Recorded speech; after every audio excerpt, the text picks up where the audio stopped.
you're not the smartest person in school. I had that issue.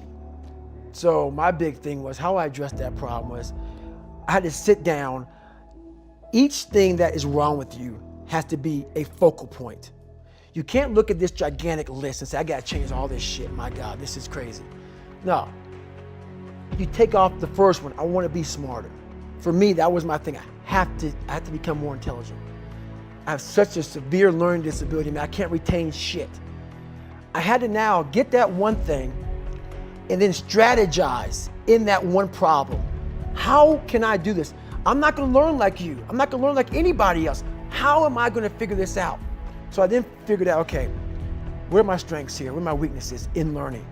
All right, man, how am I gonna do this? And I figured out a way to do it by just strategizing. So how I learn to this day, if I have a big manual to study, I will have to get a bunch of spiral notebooks from the daggone store. And each page, I have to write each page out, maybe 10 times. So there was a 1,000-page dive manual that I got 18 months before I went to dive school. Most people, I'm not smart, I'm gonna go see if I can pass this test. I realized, hang on a second, I'm not smart. How can I get past this? How can I get through this obstacle? I need to acquire this book 18 months in advance because it could take me 18 months to write down each page over and over again to then put it to memory. So when the question came up, I had written that question so many times down on paper that I can recall, okay, page 71 was where I remember seeing this, and I can recall it that way. And that's how I did it. So you gotta strategize on each problem you have in life.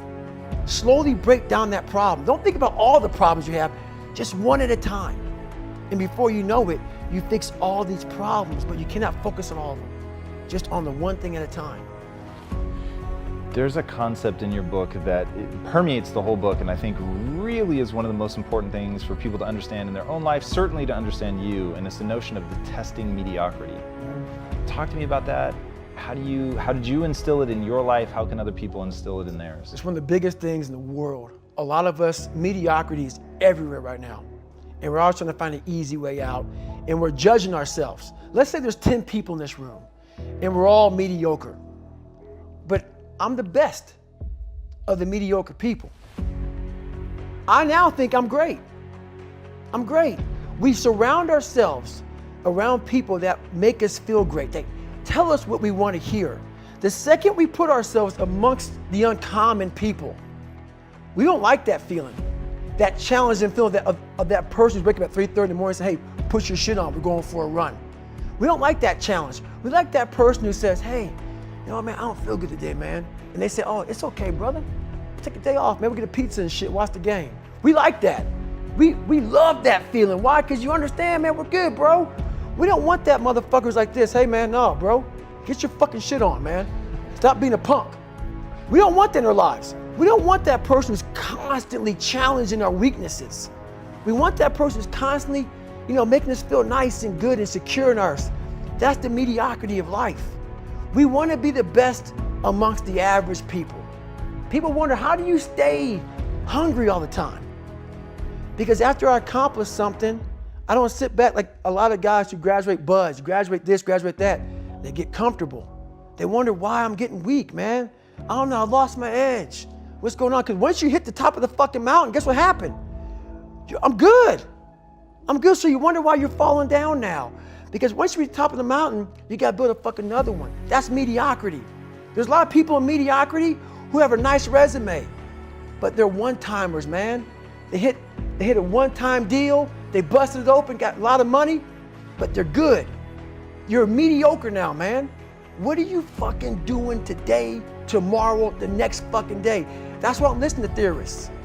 I don't listen to all that bullshit. I listen to a motherfucker who's like this, man. What's wrong, man? I'm fucking tired, dude. Why are you tired? Because tomorrow, I gotta do the fucking shit again, man.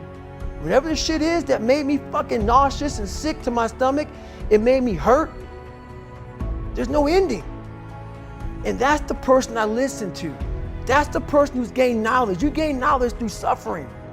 And on the other end of suffering is a world that very few have ever seen. It's a beautiful world because that's where you find yourself. You don't find yourself in over here. You find yourself on the other end. Like the 100-mile race I was on, I ran it for 24 hours. I found myself on the other end of that fucking race.